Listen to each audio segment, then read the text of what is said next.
வருங்கால மன்னர்களே வாருங்கள், என் வார்த்தைகளை செவி கொடுத்து கேளுங்கள்.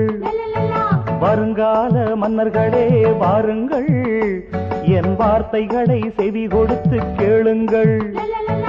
இருக்கும் வரைக்கும் இறக்கை விரித்து பறக்க வேண்டும் தும்பிகளே, இமயமலையை இடுப்பில் சுமக்கும் இதயம் வேண்டும் தம்பிகளே.